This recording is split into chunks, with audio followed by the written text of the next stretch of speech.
ডিপিলাৰ শ্ৰী শ্ৰী জগদ্ধাত্ৰী পূজাৰ আজি মহানৱমী পূজা। পশ্চিম দৰঙৰ ডিপিলাৰ ঐতিহাসিক শ্ৰী শ্ৰী জগদ্ধাত্ৰী মন্দিৰত তিনিদিনীয়া কাৰ্যসূচীৰে অনুষ্ঠিত কৰা হৈছে 105 সংখ্যক শ্ৰী শ্ৰী জগদ্ধাত্ৰী পূজা। শতবৰ্ষ গৰকা পূজাৰ কাৰ্যসূচী অনুসৰি আজি পুৱা পাত পূজাৰম্ভ আৰু দেৱী মহাত্মা পাঠ মালসী গীতৰ দ্বাৰা দেৱীৰ বন্দনা মধ্যাহ্ন পূজাৰম্ভ আৰু দেৱী মহাত্মা পাঠৰ পিছতে অনুষ্ঠিত হয় মুখপত্ৰ জগদ্ধাত্ৰী উন্মোচনী আৰু সম্বৰ্ধনা জ্ঞাপন সভা। জগদ্ধাত্ৰী পূজা মহোৎসৱ উদযাপন সমিতিৰ সভাপতি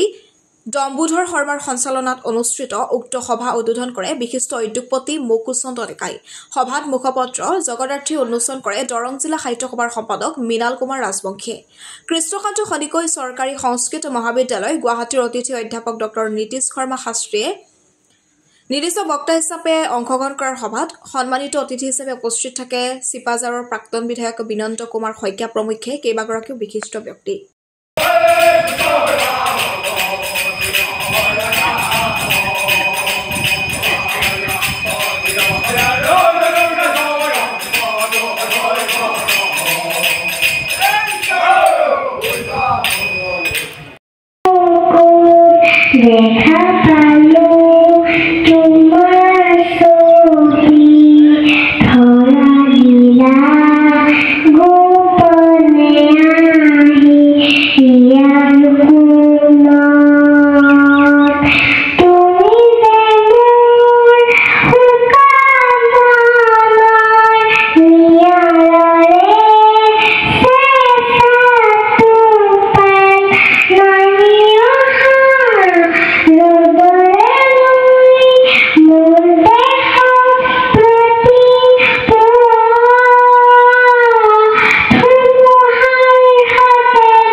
দৰং জিলাৰ পশ্চিমাঞ্চলৰ ধৰ্ম সাহিত্য আৰু শিক্ষাৰ কেন্দ্ৰস্থলী ডিপিলাত 1921 খ্ৰীষ্টাব্দতে প্ৰতিষ্ঠা কৰা হৈছিল শ্ৰী শ্ৰী জগদ্ধাত্ৰী পূজা। আৰু এই জগদ্ধাত্ৰী পূজাই এইবেলি 105 বছৰত ভৰি দিলে। আৰু এই জগদ্ধাত্ৰী পূজা আমি যোৱা 29 অক্টোবৰৰ পৰাই আৰম্ভ কৰিছোঁ। এই উপলক্ষে আমাৰ স্মৃতিতৰ্পণ, দেৱীৰ উত্তোলন, জুবিন গাৰ্গৰ প্ৰতি শ্ৰদ্ধাঞ্জলি জ্ঞাপন অনুষ্ঠান, মহিলাৰ নাম প্ৰতিযোগিতা, ৰাতি আমাৰ মহিলাৰ নাগাৰা নাম ইত্যাদি বিভিন্ন কাৰ্যসূচীৰ লগতে আজি পুৱাৰে পৰা আমাৰ পূজা আৰম্ভ হৈছে। ত্ৰিকালীন পূজা ভাগ আৰম্ভ হৈছে আৰু এই পূজাত জিলাখনৰ উপৰিও বিভিন্ন ঠাইৰ পৰা বিভিন্ন জাতি ভক্ত দৰ্শনাৰ্থে ইয়াত হেন্দোল্লোপ পৰিৱেশৰ সৃষ্টি কৰিছে। আৰু এই পূজাত আমাৰ যিসকল ব্যক্তি সেইসকল ব্যক্তিয়ে আমাৰ যিখন ধৰ্মালোচনী সভা সেই সভাখনতো শুনিবলৈ আগ্ৰহ প্ৰকাশ কৰে, কিয়নো প্ৰতি বছৰেই বিশেষ বিশেষ বক্তাসকলে ইয়াত আহি বক্তৃতা প্ৰদান কৰে। এইবেলিও আমি আজি মুখপত্ৰ জগদ্ধাত্ৰীৰ যি অষ্টাদশ সংখ্যা সেয়া উন্মোচন কৰাৰ ব্যৱস্থা কৰিছোঁ। ইতিমধ্যে উন্মোচন হৈ গ'ল। এই সভাত আমাৰ উদ্বোধক হিচাপে এগৰাকী অসমৰ প্ৰসিদ্ধ উদ্যোগপতি শ্ৰীযুত মুকুচন্দ ডেকাই সভা উদ্বোধন কৰিলে। আৰু আমাৰ এই সভাখনত আমাৰ মহোৎসৱ উদযাপন সমিতিৰ সভাপতি ডম্বুধৰ শৰ্মাদেৱে সভাপতিত্ব কৰিছে।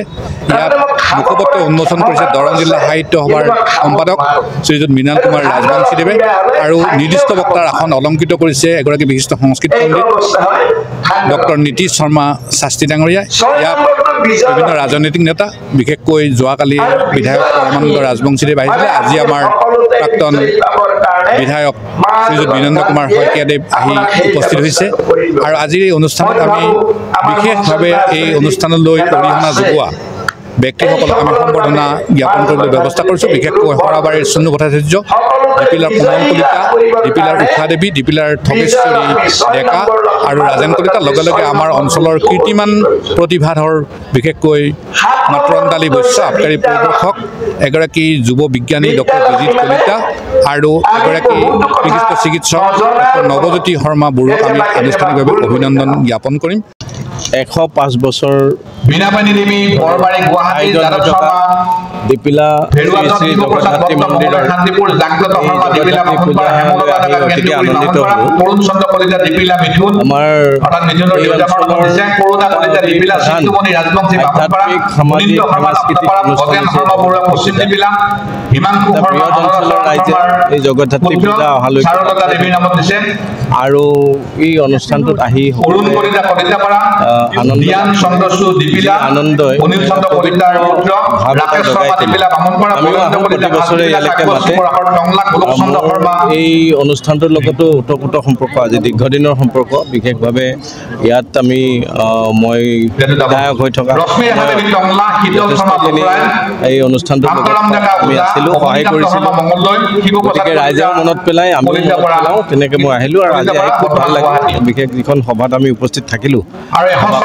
গাম্ভীৰ্যপূৰ্ণ এখন ভাল সভা মই এই জগন্নাথী পৰিচালনা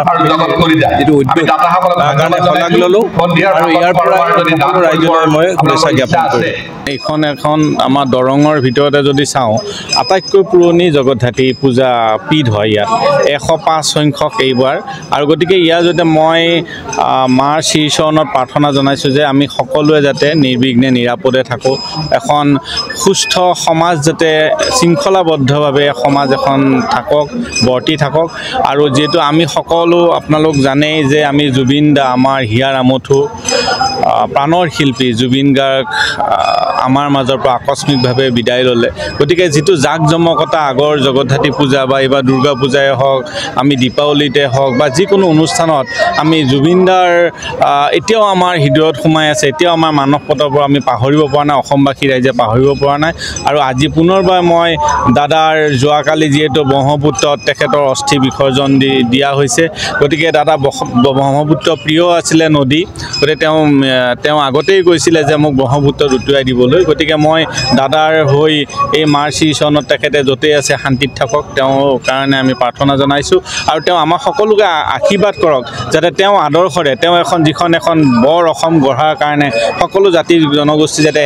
একেলগে থাকি আমি আগবাঢ়িব পাৰোঁ তেওঁ আদৰ্শক যাতে আমি জীয়াই ৰাখিব পাৰোঁ সেইটো মই সকলোকে আহ্বান জনাইছোঁ তেওঁক আমি জীয়াই ৰাখিব লাগিব আমাৰ মাজত আমাৰ কৰ্মৰ জৰিয়তে তেওঁ আদৰ্শক লৈ দ্ৰুত ইণ্টাৰনেট দ্ৰুত সংযোগ এতিয়া এমনেট ফাইবাৰ ফাষ্টৰ সৈতে বাফাৰ নহয় স্পীড উৰণ নয়ন ইনফৰটেকৰ এমনেট ব্ৰডবেণ্ড ব্যৱহাৰ কৰক 3 মাহৰ ফ্ৰী ইনষ্টলেশ্যন পোৱা যায় মাত্ৰ 342ৰ পৰা অসমৰ প্ৰতিটো ঘৰত দ্ৰুত ইণ্টাৰনেট এমনেট ফাইবাৰ ফাষ্ট আপোনাৰ লগত অনলাইন কাম খেল আৰু বিনোদন একে ইণ্টাৰনেটত সম্ভৱ আপোনাৰ স্পীড আপোনাৰ পছন্দ 30 Mbps-ৰ পৰা 155 Mbps-লৈ এতিয়া ধীৰ ইণ্টাৰনেটক বিদায় দি ফাইবাৰ ফাষ্ট লৈ আহক অসমত প্ৰথম দ্ৰুততম ইণ্টাৰনেট সেৱা MS নয়ন ইনফৰটেকৰ পৰা নতুন যুগৰ নতুন স্পীড ফাইবাৰ ফাষ্ট ব্ৰডবেণ্ড